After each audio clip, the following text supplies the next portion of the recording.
Please raise your right hand and say, "So help me God." So help me God.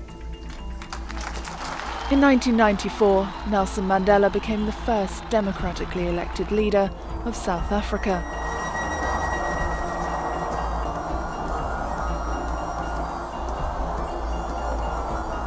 Whilst in office, he won international praise for his management of the country's reconciliation process. However, others were critical of the perceived limits that Mandela and the rest of the ANC leadership had placed upon the struggle. What people have to recognise that after that whole history and decades of apartheid and decades of black people being oppressed, not having any political or economic power, that it's not going to be an overnight change. It's something that's going to take time. It's a massive adjustment. You had the Truth and Reconciliation program happening at the time, so it was an adjustment, for black people and white people in South Africa. What the ANC tried to do was to find a middle way, which doesn't exist, because if you're really going to tackle the roots of black poverty, you've got to take on the power of South African capitalism. That's where the wealth is. It's concentrated in the hands of a capitalist class that controls most of the industries. And unless you're willing to confront those great concentrations of wealth and to begin to use that wealth to improve the position of ordinary black people, to increase wages, to mop up unemployment, to create decent schools and decent hospitals and decent houses and so on. Unless, in other words, you're going to put the wealth of South Africa into the hands of the ordinary people of South Africa, you can't deal with the deep-rooted problem of poverty, which is all about class exploitation. It's all about the way in which South African capitalism depends now still, as it has always done, on a large supply of cheap labour. And the ANC has not been willing to bite that particular bullet. And it's therefore not surprising that what we're now seeing in South African politics is a new fracture line. And it's a fracture line which sees the white bourgeoisie, the white capitalist class and the white middle class and a new black bourgeoisie of business people and state officials and so on one side, and the mass of the black working class on the other. The ANC, the first term of office during the time of Nelson Mandela, was more concerned with nation building, reconciliation project, because it was necessary for us to accept that all races must learn to live together. So we can never underplay or underestimate that particular role, because it helped us to galvanize society, but also put a cohesive nation together. The presidency of Comrade Thabo Mbeki was a very important presidency, because at the time we had realized that with the sanctions that we've experienced, with the African agenda that was not being clarified, President Mbeki came exactly for that, and he clarified many of the issues at the policy level. And when he left, we knew that it was time for us to attend to domestic issues, which is the reason why President Zuma was elected the president, to deal with issues of poverty, to deal with issues of unemployment, to deal with issues of inequality. The generation of Nelson Mandela, their task was to bring us freedom. So they have brought us freedom. Our task as this generation is to bring economic freedom. Mandela stepped down after one term in office.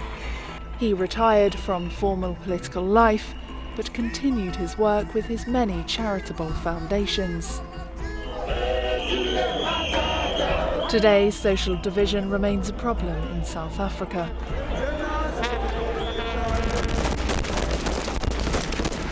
In 2012, at Lonmin's Marikana mine, 34 striking mine workers were shot dead by police. It was the worst case of state violence in the history of post-apartheid South Africa. I think the Marikana massacre represents an absolute watershed because, of course, it occurs in this context. There's an established trade union, which is essentially an ANC-backed union, which has become a collaborationist union. It might even be described as a yellow union that is no longer really representing the interests of rank and file miners. And what rank and file miners have done is to create an alternative union, a fighting union, to challenge the mine bosses, but also necessarily to challenge the ANC and the ANC-run existing miners' union. Now that's an indication of just how fractious South African politics has become as the class lines open up within the ANC. So I think the Marikana massacre is really the response of that new black establishment siding with the mine capitalists, siding with white capital to keep wages down, to control union organisation, to limit the ability of working people to fight back. The ANC government is not proud of that particular incident. But any person who wants to engage in that issue, you must look into the matter quite critically. What the government is currently doing, it has put together a commission of inquiry to establish what exactly happened in that fateful day. I can never attribute that incident as a show of anger by our people to the ANC government. I think we must all wait for the findings of the commission so that those who must take responsibility for this massacre, they should be able to take responsibility. But for us to jump the gun and quickly conclude that people are angry against the ANC, therefore the ANC open a carnage on the people as a whole, I don't think it will be correct to do that. So the fact that so many miners, so many workers at the mine were striking in the first place, do you see that as a response to a wider economic problem? Look, we have fought, in South Africa, we have fought for the labor rights. So it's not a coincidence that people are striking. And it happens everywhere else where people have allowed for such policies. What we do not encourage, and the reason why we don't want to speak about it firmly, is that we don't really know what happened. It was an isolated incident in a particular mine. People were exercising their democratic right to strike.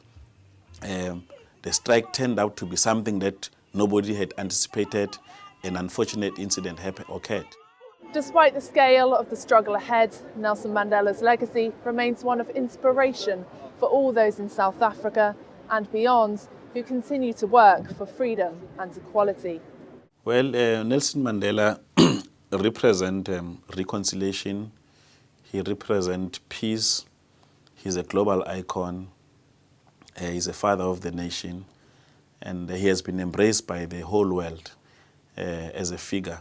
We are ready to continue from where he left when he retired to ensure that South Africans experience economic freedom, because it is necessary.